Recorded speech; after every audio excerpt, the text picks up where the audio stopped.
नमस्कार दोस्तों, स्वागत है आप सभी का मेरे YouTube channel Mayank study point पर। मैं हूं आपका होस्ट मयंक साहू और आज का मेरा वीडियो बिजनेस इन्वायरमेंट का है, जिसके अंदर हम लोग जानेंगे इकोनॉमिक सिस्टम के बारे में, जिसको हम लोग यहाँ पे बिजनेस इकोनॉमिक सिस्टम भी बोलते हैं और ये इंपॉर्टेंट भी है और बहुत ही शॉर्ट चैप्टर भी है। तो इसे आज हम लोग आज इसे कवर कर लेंगे। तो चलिए वीडियो में आगे बढ़ते हैं। और वीडियो में आगे बढ़ने से पहले अगर आप सभी ने मेरे चैनल को अभी तक सब्सक्राइब नहीं किया है तो जल्दी इस चैनल को कर दिए सब्सक्राइब और प्रेस कर दिए बेल आइकन को भी, ताकि आपको हमारे आने वाले हर वीडियो का नोटिफिकेशन तुरंत मिले और आप उसे मिस ना कर सके। तो बढ़ते हैं आज का मेरे टॉपिक की तरफ। तो चलिए आज कुछ नया सीख लेते हैं।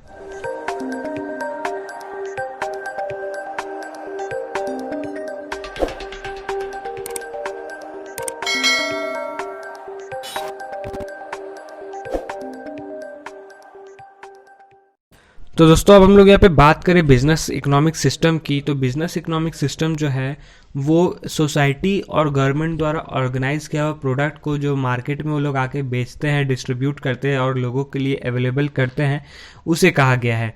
जैसे कि हम लोग उसका डेफिनेशन हम लोग यहाँ पे देख सकते हैं।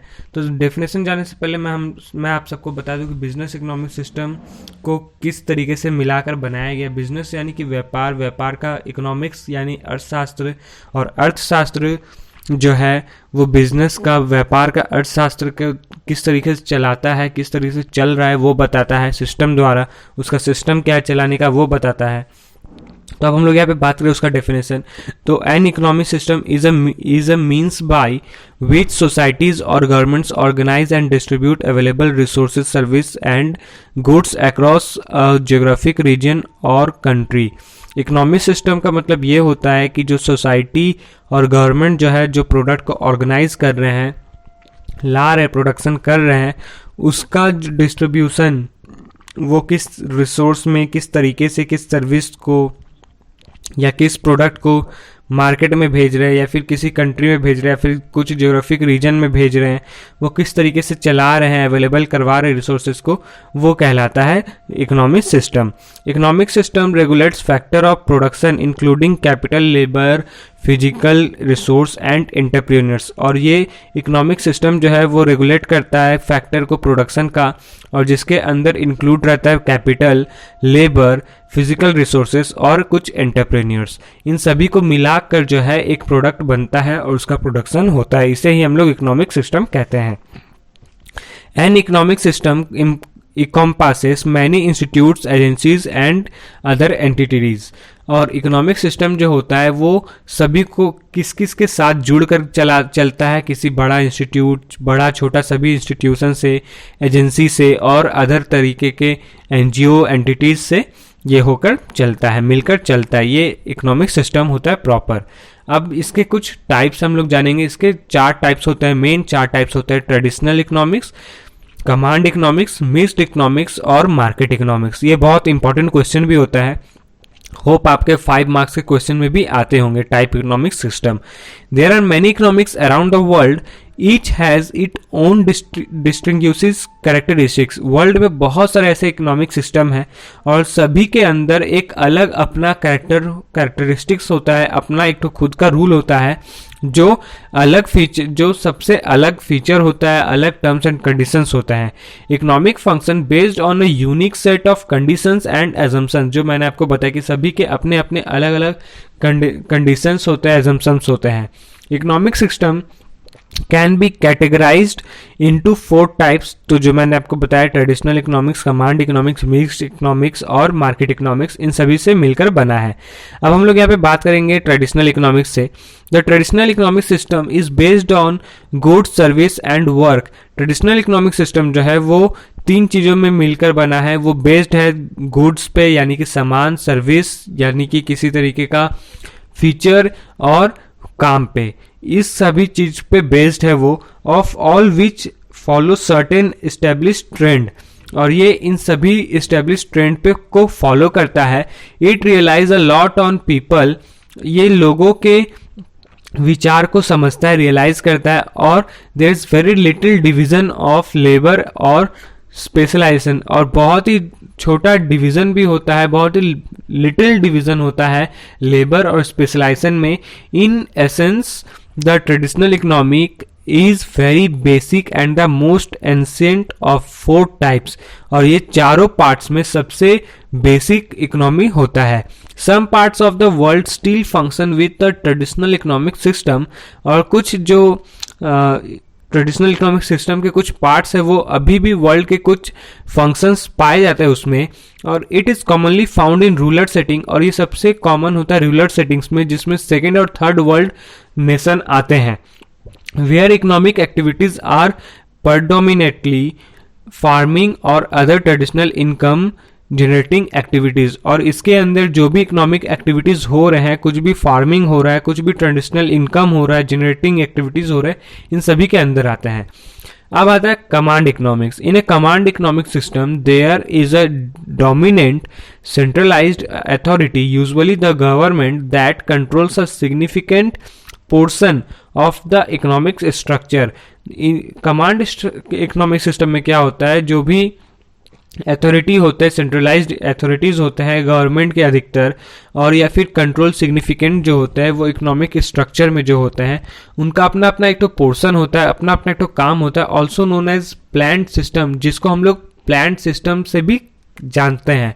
The command economic system is common in communist societies since production decision are the preserve of the government, और ये सबसे ज़्यादा कम्युनिस्ट सोसाइटी में पाया जाता है. इस सिस्टम को सबसे ज़्यादा कॉमन होता है ये इकोनॉमिक सिस्टम, और ये गवर्नमेंट द्वारा प्रिजर्व होता है. इसका डिसीजन लेना कि इसको क्या प्रोडक्ट बनाना है, प्रोडक्शन करना है, ये गवर्नमेंट पे प्रिजर्व होता है. In theory, the command system works very well as long as the central authority exercises control with the general population based interest in mind. और कमांड सिस्टम जो होता है वो सबसे ज़्यादा मतलब सबसे ज़्यादा काम और सबसे अच्छा काम सेंट्रल अथॉरिटी द्वारा होता है. इसका एक्सरसाइज कंट्रोल जो होता है बहुत अच्छा होता है, खासकर जहाँ पे पॉपुलेशन जो है, पॉपुलेशन इंटरेस्ट जो है सबसे ज़्यादा है, उसको माइंड में रख के, इंटरेस्ट इन माइंड, वहाँ का पॉपुलेशन का किस चीज़ पे इंटरेस्ट है वो दिमाग में रख के काम करते हैं. However that really seems to be the case. Command economics are regard compare to other system, और कमांड इकोनॉमिक जो है वो अधिकतर इकोनॉमिक सिस्टम से अलग इकोनॉमिक सिस्टम से कंपेयर होता रहता है अधिकतर बार, और they react slowly to the change because power is centralized, और ये बहुत ही स्लोली चेंज होता है. पावर इसका सेंट्रलाइज होने के कारण ये बहुत धीरे धीरे रिएक्ट करता है, बहुत स्लोली रिएक्ट करता है, चेंज होने का कारण होता है. That makes them vulnerable to economic crisis or emergencies as they cannot quickly adjust the change conditions. और ये क्या होता है, बहुत ही स्लोली रिएक्ट करता है, और साथ में ये एक वल्नरेबल इकोनॉमिक क्राइसिस को भी समझने की कोशिश करता है और बनाता भी है, और जिससे इमरजेंसीज जो है वो ज़्यादा तरीके से बढ़ जाती है, और इसका एडजस्टमेंट जो है तुरंत चेंज नहीं हो पाता है, और इसे चेंज करना भी बहुत टाइम पे मुश्किल हो जाता है. ये होता है कमांड. अब हम लोग यहाँ पे बात करेंगे उसका दूसरा पॉइंट का, मार्केट इकोनॉमिक सिस्टम के बारे में. Are based on the concept of free markets. In other words there is very little government interference. Market economic system में जो होता है गवर्नमेंट का बहुत कम इंटरफेरेंस होता है, और ये एक मार्केट कॉन्सेप्ट भी होता है. The government exercise little control over resources, और गवर्नमेंट एक्सरसाइज में उसका बहुत कम कंट्रोल होता है रिसोर्सेस में, and it's does not interfere with important segments of the economic. Instead regulation comes from the people and the relationship between supply and demand, और ये इसका रेगुलेशन जो है, इंस्टेड रेगुलेशन जो है वो सबसे ज़्यादा आता है पीपल के रिलेशनशिप और उनके बीच में होने वाले सप्लाई और डिमांड पे, कि उनका पीपल का डिमांड क्या है और उनके पास क्या पहुंच रहा है और क्या नहीं पहुंच रहा है, इस पे. फिर the market economic system is mostly theoretical. Market economic system जो है वो बहुत ही थियोरेटिकल होता है. From a theoretical point of a view, a market economic facilities substantial growth, और मार्केट इकोनॉमिक फैसिलिटेट्स जो है वो बहुत ही सब्सटेंशियल होता है, बहुत ही सब्सटेंशियल होता है ग्रोथ में, और arguably growth is highest under a market economic system. A market economics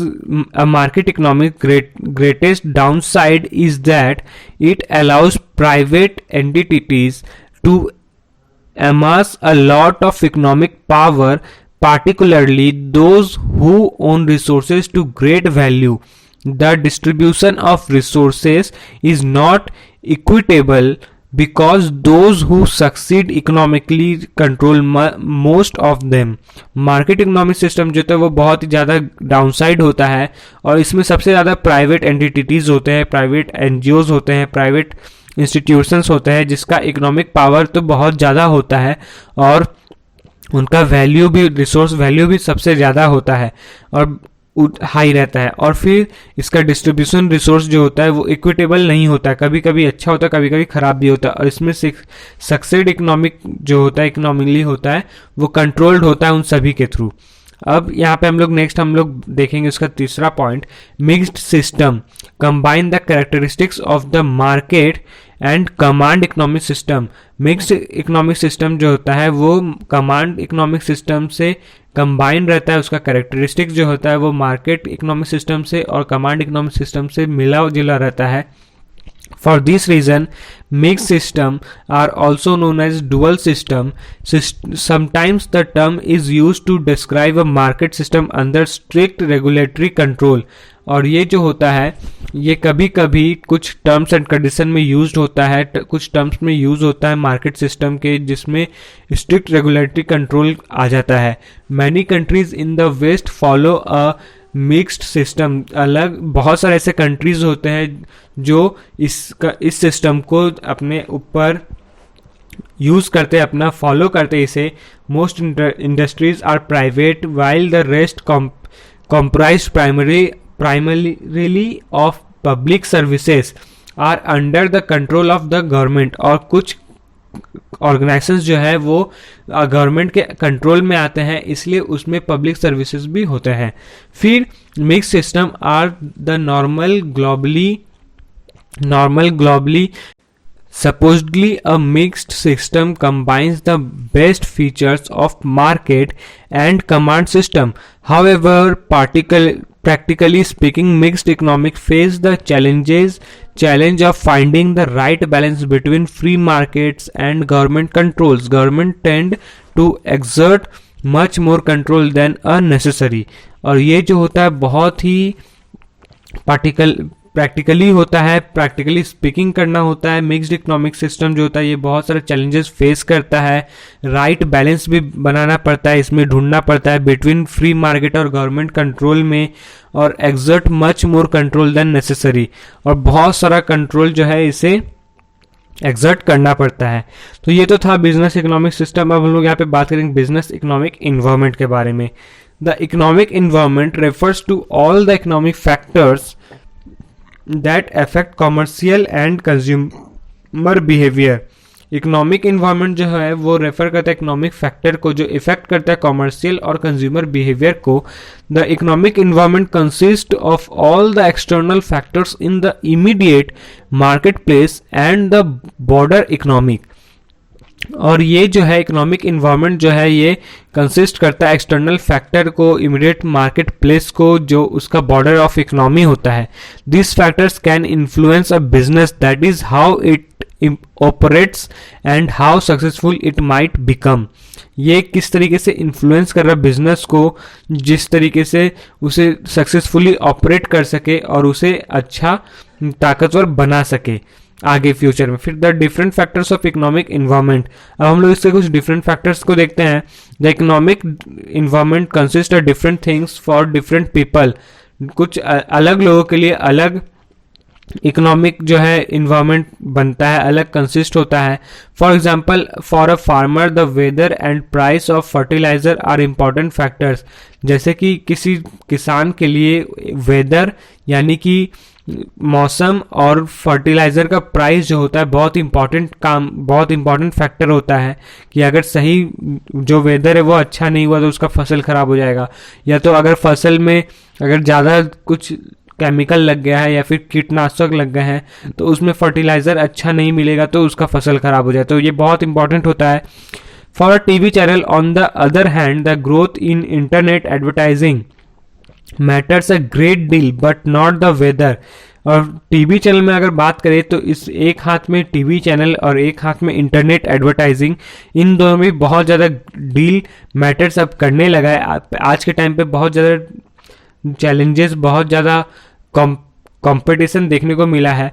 there are two different factors, यहाँ पे दो डिफरेंट फैक्टर्स हम लोग को देखने को मिलते हैं, माइक्रो इकोनॉमी और मैक्रो इकोनॉमिक फैक्टर्स, जो हम लोगों ने इकोनॉमिक्स में भी पढ़ा था। तो हम लोगों ने इसका छोटा सा पार्ट हम लोग को यहाँ भी पढ़ना है।